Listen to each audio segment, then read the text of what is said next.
Leo tujifunze walau kidogo kuhusu kabila la Wapogoro. Ni moja ya makabila makubwa yanayopatikana kusini mwa Tanzania, hasa katika maeneo ya mkoa wa Morogoro, hususan wilaya za Kilombero, Ulanga na maeneo mengine ya bonde la Kilombero. Jina Wapogoro linahusishwa na jamii inayozungumza lugha ya Kipogoro, ambayo ni mojawapo ya lugha za Kibantu. Maisha ya Wapogoro. Wapogoro kwa jadi ni wakulima na wafugaji wa kiwango kidogo. Maeneo yao yana rutuba kubwa na hupata mvua za kutosha. Hivyo shughuli kuu za kiuchumi ni kilimo cha mpunga, mahindi, ndizi, mihogo, viazi vitamu, uvuvi katika mito na mabwawa ya karibu. Jamii hii pia imekuwa ikijishughulisha na uwindaji wa jadi na ukusanyaji wa mazao ya misitu. Vyakula vya asili vya Wapogoro. Vyakula vyao hutegemea sana mazao wanaozalisha kama vile wali na samaki, ugali wa mahindi, ugali wa muhogo, mboga za majani, maharage, viazi vitamu, ndizi za kupika, nyama za porini, zamani kabla ya sheria za uhifadhi kuimarishwa. Mpunga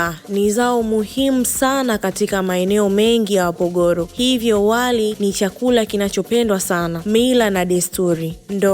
Ndoa zilikuwa zikihusisha mahari, mara nyingi kwa kutumia mifugo, fedha au mazao ya kilimo. Familia zote mbili zilikuwa na nafasi muhimu katika makubaliano ya ndoa. Tujifunze kidogo kuhusu malezi ya vijana. Jamii ilitumia wazee kufundisha vijana maadili, heshima, uwajibikaji na namna ya kuishi katika jamii. Heshima kwa wazee. Wazee waliheshimiwa sana na walikuwa washauri wakuu wa familia na jamii. Maamuzi mengi muhimu yalifanywa kwa ushirikiano wao. Imani za jadi. Kabla ya kuenea kwa dini za Kikristo na Kiislamu, Wapogoro waliamini uwepo wa mizimu ya mababu na nguvu za kiroho zinazoweza kuathiri maisha ya watu. Utamaduni wa Wapogoro, muziki na ngoma. Wapogoro wana utamaduni wa ngoma za asili zinazotumika katika sherehe za harusi, kuvuna mazao, matambiko ya jadi, sherehe za kijamii na mengineyo mengi. Vyombo vya muziki wa jadi ni pamoja na ngoma, filimbi, njuga, marimba katika baadhi ya maeneo na kadhalika. Mavazi. Zamani walitumia mavazi yaliyotengenezwa kwa vifaa vya asili, lakini kwa sasa hutumia mavazi ya kisasa, huku baadhi ya mavazi ya jadi yakitumika katika sherehe maalum za kitamaduni. Sifa za Wapogoro. Wapogoro kwa ujumla wanajulikana kwa mambo mbalimbali kama vile ukarimu wa wageni, uhodari wa kilimo cha mpunga, kuheshimu mila na wazee, umoja wa kifamilia na kijamii. Kwa ujumla, Wapogoro ni jamii ya Kibantu yenye historia ndefu ya kilimo, utamaduni wa ngoma na mila za kijamii zinazosisitiza mshikamano, heshima na ushirikiano katika jamii. Tumejifunza mengi kuhusu kabila la Wapogoro. Makala hii imesomwa na mimi Beatrice Joseph wa hapa MD TV.